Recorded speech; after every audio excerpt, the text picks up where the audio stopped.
Everyone, welcome back to my channel. ಎಲ್ಲರೂ ಹೇಗಿದ್ದೀರಾ? ನಾನಿವತ್ತು ಮೊಟ್ಟೆಯಿಂದ ಒಂದು ರುಚಿಕರವಾದ ರೆಸಿಪಿಯನ್ನು ಮಾಡ್ತಾ ಇದ್ದೇನೆ.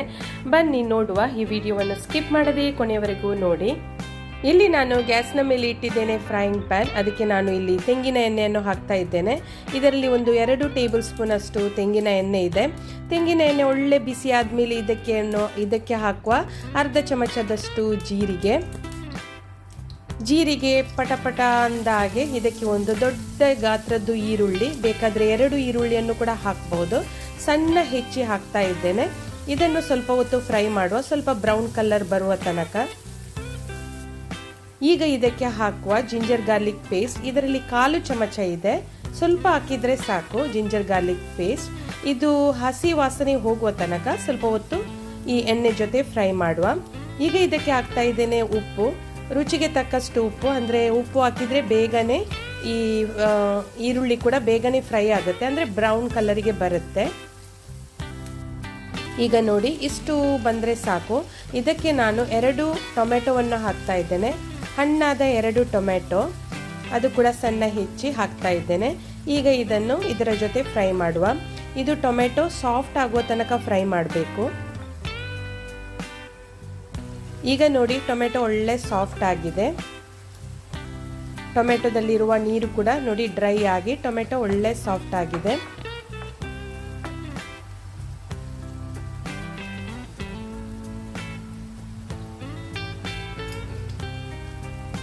ಈಗ ಇದಕ್ಕೆ ಹಾಕುವ ಶೆಜ್ವಾನ್ ಚಟ್ನಿ ಸಾಸ್. ಇದರಲ್ಲಿ ನಾನು 3 ಟೇಬಲ್ ಸ್ಪೂನ್ ಅಷ್ಟು ಶೆಜ್ವಾನ್ ಚಟ್ನಿ ಸಾಸನ್ನು ಹಾಕ್ತಾ ಇದ್ದೇನೆ. ಇದು ಹಾಕಿದರೆ ಮಾತ್ರ ಈ ರೆಸಿಪಿ ಸೂಪರ್ ಆಗಿ ಬರುತ್ತೆ. ಇದನ್ನು ಸ್ಕಿಪ್ ಮಾಡಬೇಡಿ. ಮತ್ತು ಇದರ ಟೇಸ್ಟೇ ಬೇರೆ ಆಗಿರುತ್ತೆ. ಶೆಜ್ವಾನ್ ಸಾಸ್ ನಿಮಗೆ ನಾರ್ಮಲಿ ನಾವು ಬ್ರೆಡ್ಡಿಗೆ ಮತ್ತು ಫ್ರೈಡ್ ರೈಸ್ ಎಲ್ಲ ಮಾಡುವಾಗ ಯೂಸ್ ಮಾಡ್ತೇವೆ. ಸೂಪರ್ ಮಾರ್ಕೆಟಲ್ಲಿ ಈಸಿಯಾಗಿ ಸಿಗುತ್ತೆ. ಇದನ್ನು ಹಾಕಿ ಸ್ವಲ್ಪ ಹೊತ್ತು ಫ್ರೈ ಮಾಡುವ. ಈಗ ಇದಕ್ಕೆ ಹಾಕ್ತಾ ಇದ್ದೇನೆ ಒಂದು 1/4 ಚಮಚದಷ್ಟು ಅರಸಿನ ಹುಡಿ. ಇವೆಲ್ಲವನ್ನು ಹಾಕಿ ನೋಡಿ ಈ ರೀತಿ ಫ್ರೈ ಮಾಡಬೇಕು. ಟೊಮೆಟೊ ಕೂಡ ಒಳ್ಳೆ ಸಾಫ್ಟ್ ಆಗಬೇಕು.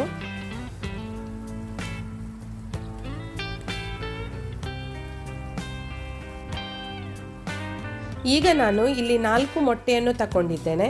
ಇಲ್ಲಿ ನಾನು ಬ್ರೌನ್ ಎಗ್ ಅನ್ನು ಯೂಸ್ ಮಾಡ್ತಾ ಇದ್ದೇನೆ. ನಿಮಗೆ ಬೇಕಾದರೆ ವೈಟ್ ಕಲರ್ ಎಗ್ ಕೂಡ ಯೂಸ್ ಮಾಡಬಹುದು. ನೋಡಿ, ಒಂದೊಂದು ಮೊಟ್ಟೆಯನ್ನು ನಾನು ಒಡೆದು ನೋಡಿ ಬೇರೆ ಬೇರೆ ಕಡೆ ಹಾಕ್ತಾ ಇದ್ದೇನೆ.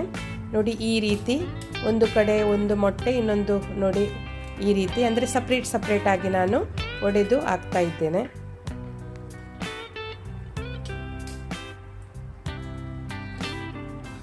ನಿಮಗೆ ಮನೆಯಲ್ಲಿ ಜಾಸ್ತಿ ಮೆಂಬರ್ಸ್ ಇದ್ದರೆ ನಿಮಗೆ ಜಾಸ್ತಿ ಮೊಟ್ಟೆ ಹಾಕಿ ಕೂಡ ಈ ರೀತಿ ಮಾಡಬಹುದು.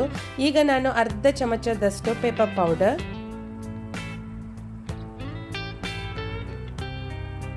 ನೋಡಿ ಪೆಪ್ಪರ್ ಪೌಡರ್ ಹಾಕಿದರೆ ಸ್ಪೈಸಿಯಾಗಿ, ಶೆಜ್ವಾನ್ ಚಟ್ನಿ ಸಾಸ್ ಕೂಡ ಸ್ಪೈಸಿ ಇರುತ್ತೆ. ಹಾಗೆ ಸ್ವಲ್ಪ ಪೆಪ್ಪರ್ ಪೌಡರ್ ಹಾಕಿದರೆ ಡಿಫ್ರೆಂಟ್ ಟೇಸ್ಟ್ ಬರುತ್ತೆ ಮತ್ತು ಸ್ಪೈಸಿಯಾಗಿ ತುಂಬಾ ಟೇಸ್ಟಿ ಆಗುತ್ತೆ. ಈಗ ಸ್ವಲ್ಪ ಹೊತ್ತು ಮುಚ್ಚಿಟ್ರೆ ಅದು ಸ್ವಲ್ಪ ಬೇಯುತ್ತೆ. ಇದು ಅಂದರೆ ಸ್ವಲ್ಪ ಇದು ಬೇಯಬೇಕು. ಈಗ ಇದಕ್ಕೆ ನಾನು ಸಾಲ್ಟನ್ನು ಹಾಕ್ತಾ ಇದ್ದೇನೆ. ಮೊದಲು ಕೂಡ ನಾನು ಹಾಕಿದ್ದೆ ಈರುಳ್ಳಿಯನ್ನು ಫ್ರೈ ಮಾಡುವಾಗ. ಈಗ ಸ್ವಲ್ಪ ಹಾಕ್ತೇನೆ. ಹಾಗೆ ರುಚಿಗೆ ತಕ್ಕಷ್ಟು ಉಪ್ಪು ಹಾಕಿದರೆ ಆಯಿತು. ಮತ್ತು ಇಲ್ಲಿ ನಾನು ಹಾಕಿದ್ದೇನೆ ಸ್ಪ್ರಿಂಗ್ ಆನಿಯನ್. ನೋಡಿ, ನಿಮಗೆ ಸ್ಪ್ರಿಂಗ್ ಆನಿಯನ್ ಸಿಗದಿದ್ದರೆ ನೀವು ಕೊರಿಯಂಡರ್ ಅಂದರೆ ಕೊತ್ತಂಬರಿ ಸೊಪ್ಪು ಕೂಡ ಕಟ್ ಮಾಡಿ ಹಾಕ್ಬಹುದು. ಇನ್ನು ಸ್ವಲ್ಪ ಹೊತ್ತು 1-2 ನಿಮಿಷ ಇದನ್ನು ಮುಚ್ಚಿಡುವ, ಅಂದರೆ ಒಂದು ಕೆಳಗಿಂದ ಸರಿಯಾಗಿ ಅದು ಕುಕ್ ಆಗಲಿ ಅಂತ. ಈಗ ನೋಡಿ, ಕೆಳಗಡೆಯಿಂದ ಅದು ಒಳ್ಳೆ ಫ್ರೈ ಆಗಿದೆ, ಅಂದರೆ ಕುಕ್ ಆಗಿದೆ. ಈಗ ಇನ್ನೊಂದು ಸೈಡ್ ಕೂಡ ಈ ರೀತಿ ಉಲ್ಟಾ ಮಾಡಿ ಹಾಕುವ, ಅಂದರೆ ಮೊಟ್ಟೆಯ ಮೇಲ್ಭಾಗ ಕೂಡ ಅದು ಒಳ್ಳೆ ಫ್ರೈ ಆಗಲಿ ಅಂತ. ಇದನ್ನು ನೀವು ಚಪಾತಿ ಜೊತೆ ತಿಂದರೆ ಸೂಪರ್ ಆಗುತ್ತೆ. ಮತ್ತು ಈ ಬಾಯ್ಲ್ಡ್ ಅನ್ನ ಜೊತೆ ಕೂಡ ಟೊಮೆಟೊ ಸಾರು ಮಾಡಿದರೆ ಇನ್ನೂ ಟೇಸ್ಟಿಯಾಗಿ ಆಗುತ್ತೆ. ಒಮ್ಮೆ ಟ್ರೈ ಮಾಡಿ. ಶೆಜ್ವಾನ್ ಚಟ್ನಿ ಸಾಸ್ ಹಾಕಿ ಸೂಪರಾದ ಈ ರೀತಿಯ ಮೊಟ್ಟೆ ರೆಸಿಪಿ ತಯಾರಾಗುತ್ತೆ. ತುಂಬ ಟೇಸ್ಟಿ ಇದು. ಚಪಾತಿ ಜೊತೆ ಮತ್ತು ಈ ನೀರು ದೋಸೆ ಎಲ್ಲ ಮಾಡುವಾಗ ಒಳ್ಳೆ ಕಾಂಬಿನೇಷನ್ ಇದು.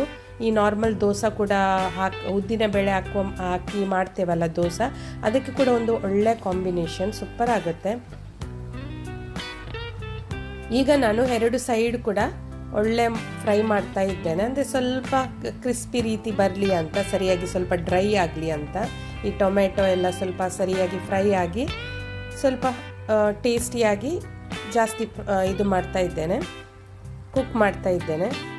ನೋಡಿ ಸೂಪರಾಗುತ್ತೆ ಈ ಮೊಟ್ಟೆ ರೆಸಿಪಿ, ನೀವೊಮ್ಮೆ ಟ್ರೈ ಮಾಡಿ. ಈಗ ಇದು ರೆಡಿ ಆಗಿದೆ. ಇದನ್ನು ನಿಮಗೆ ಬಿಸಿ ಬಿಸಿ ಅನ್ನದ ಜೊತೆ ಸಾರು ಮಾಡಿದರೆ ಸೂಪರ್ ಆಗುತ್ತೆ. ನಿಮಗೆ ಈ ನನ್ನ ರೆಸಿಪಿ ಇಷ್ಟ ಆದರೆ ಒಂದು ಲೈಕ್ ಕೊಡಿ, ಶೇರ್ ಮಾಡಿ, ಸಬ್ಸ್ಕ್ರೈಬ್ ಮಾಡಿ.